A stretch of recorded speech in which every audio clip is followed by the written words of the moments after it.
What's up, boys and girls? It's Bruno here with Team UTY, and today I'm bringing you guys a undefeated deck list that I just played yesterday. Guys, I'll be honest with you guys, a lot of people know that Orange Light is an insane card, but recently I've been having like my doubts about that card, especially it's like a 2-for-1 trade most of the time. I know it's a searchable card, I get it, but the problem is you do need to have another fairy in your hand, and sometimes you just waste too much materials. I think if you're using two fairies, might as well just go into perfection, like the Herald like build, because it would be a little bit better. But this build, guys, I gotta give this massive shout out to this card right here in the back. Cross Out Designator. This card made this deck actually super crazy.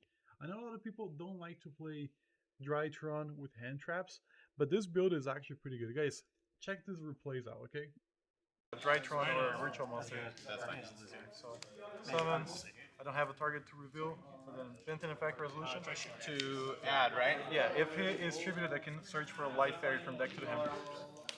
We'll ash on that. We'll cross out. Yeah.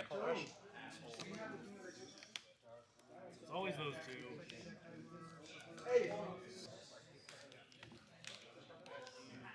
Singing is once per turn, right? Yes, I think so. Yeah. There's a Reddit. Okay. It's worth 15 or less, right? Yeah.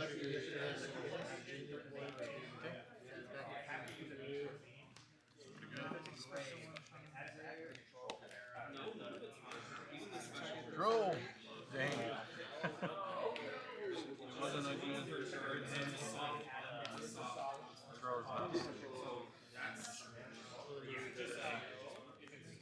Then we have to pass. Okay, I'll drop a turn. Okay. Stand by main. Yep. Have emergency. Okay,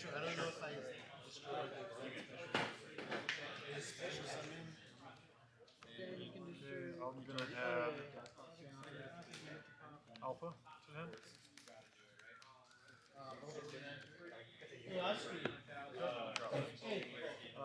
Chain, cross up.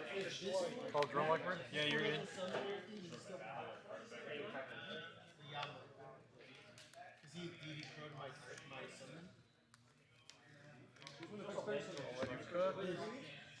Actually, I'll go back to deck probably.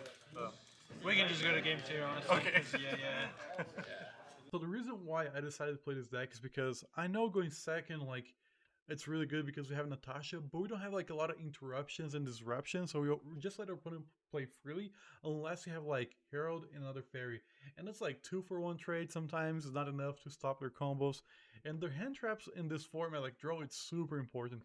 Even though Droll hits this deck, that's why you play Cross Out, because it makes sense right now. Instead of Orange Light and those like cards like Lancia and stuff like that that is searchable. No, I just decided to like let's go ahead and just like build a hand trap deck. But let's go ahead and see this list, guys, because you guys are gonna like this a lot, I believe. So let's go ahead, start off. We're gonna be playing obviously 3 alpha and then 3 zeta. Pretty standard, 3 alpha, 3 zeta. The best thing, alpha pitch zeta, GG easy. That's like full combo. And also we're gonna be playing 3, oops, here we go, 3 gamma.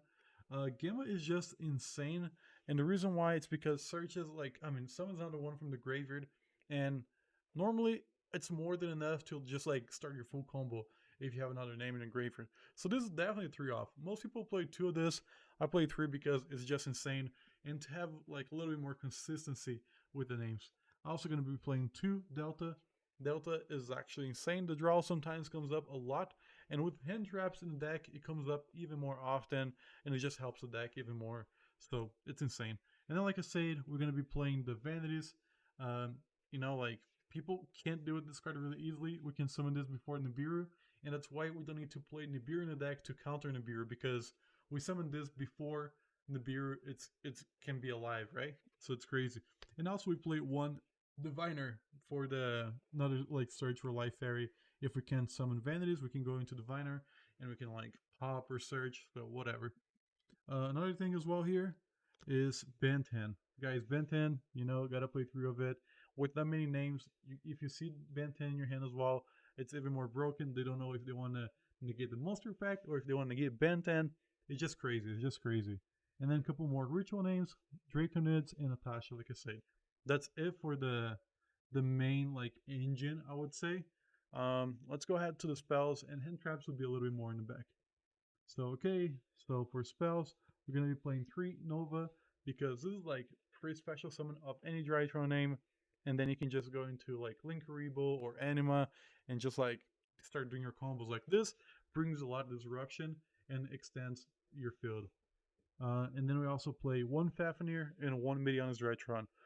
I only play one of the ritual because since this is more like a vanitys like lock type of thing, I don't feel the necessity of playing 2 of this. If this gets banned, it's actually not too bad if you can bring like vanitys to the board.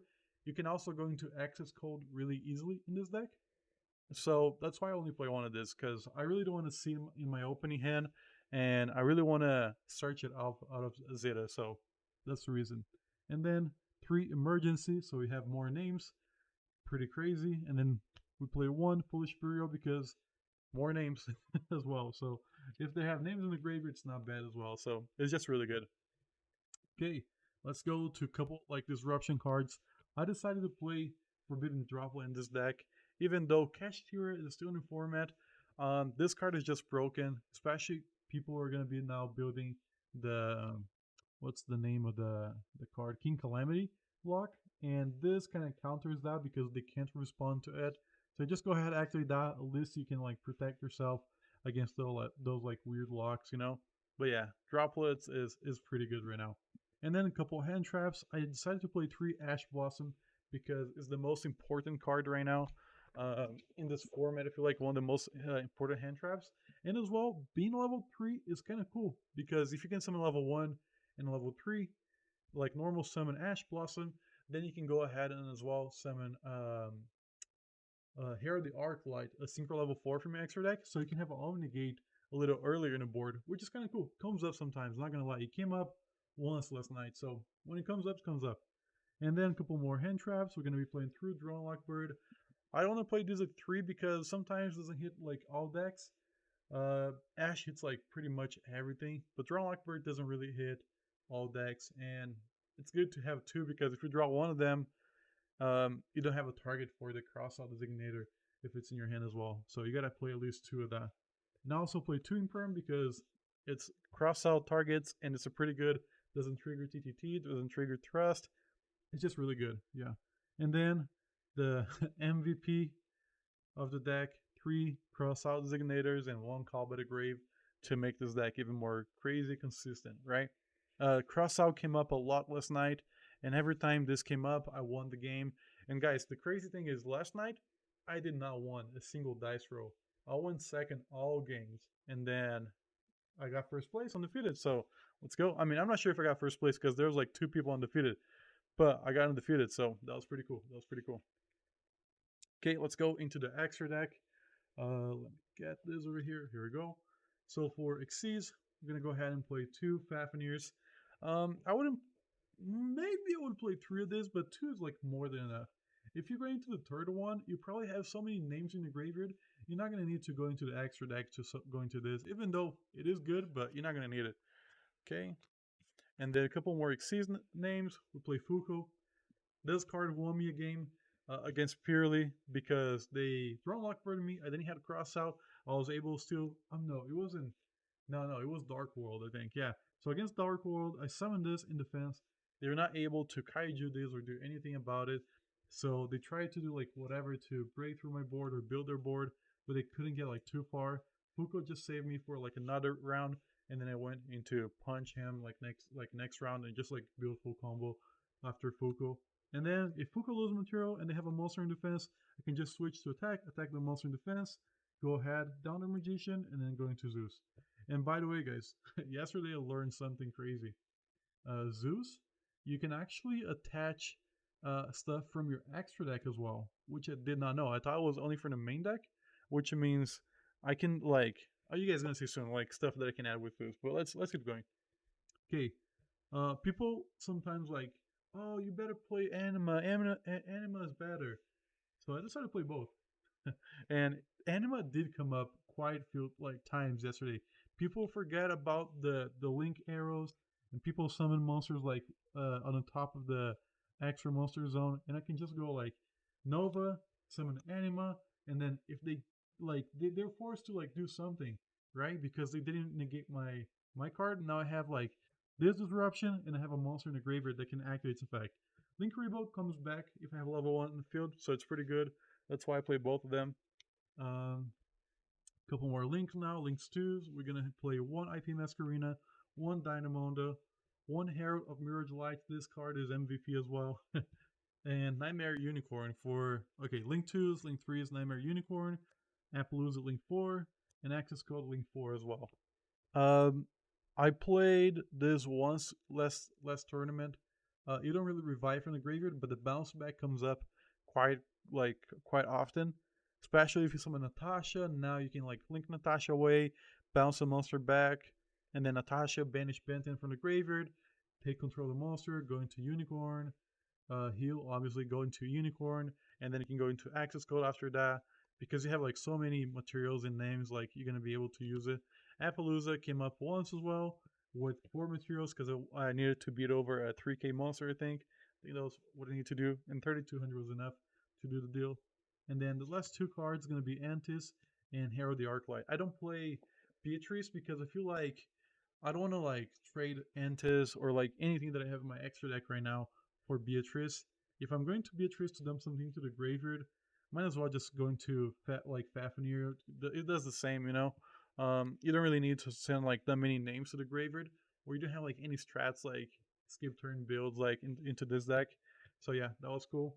Oh, by the way, you can attach like Herald to your Zeus, or you can attach Antis to your Zeus, and then when they get rid of your Zeus, you can actually get extra pop or get a search with Herald the Arclight, which is pretty cool. Okay, side deck. I decided to play 2 Kurikara the Incarnate on the side because sometimes it comes up a lot when you need against like some specific decks. Mikanko sometimes they will trigger their effects during your turn, and then you can just go ahead and Kurikara their monster so they can't respond to that. It's easy out for that as well. Same thing with like Kashtira. This card really outs their board really easily, so it's not a problem. And then I added the 3rd Throne Lock Bird, so if I need it, I have the 3rd one. Okay, that's only 3 monsters for the side deck. Now we play the rest is all spells. We play 3 Triple Dark Lord no more. If I know I'm playing against a deck that just builds like Omni Monster Negates, Dark Lord no more would do with that, and I can build my board to like just hold another turn. Even though I can do damage, I can just like build like an Appaloosa 3/4 negates. I can go into Zeus, or like, it's really easy to go into Zeus with this deck. If I Dark Lord no more them, going to Zeus, blow their whole board, it's game over, and then main phase 2 I can just like do whatever I want. And then we also play 3 Cosmic Cyclones because we don't really like to play against back row. It's just like a little annoying, and this card deals with Runic really well as well, so yeah, it's fun. And then we also play 3 Book of Eclipse. This went really clutch against Purely. They activated a trap to summon Expurely Noir. I chain Eclipse, set their monsters so they couldn't go into Expurely Noir, and they also lose those extra draws. And then I played 2 Lightning Storm. I just have 1 right now because one of my friends will borrow me his, so I only have 1. And I played the 3rd Forbidden Droplet. Guys, I'll be real with you. Yesterday, Forbidden Droplet did not came up at all. But it's still a really good card. When it comes up, it does come up, But if you guys want to like change something, maybe the Forbidden Droplet, because I seen no play last night. Honestly, like I'll be 100% real with you guys. The card that saw no play was Forbidden Droplet, just because it did not came up at all. But that was it for the deck profile, guys. Thanks so much for watching. I hope to catch you guys in the next video. Peace.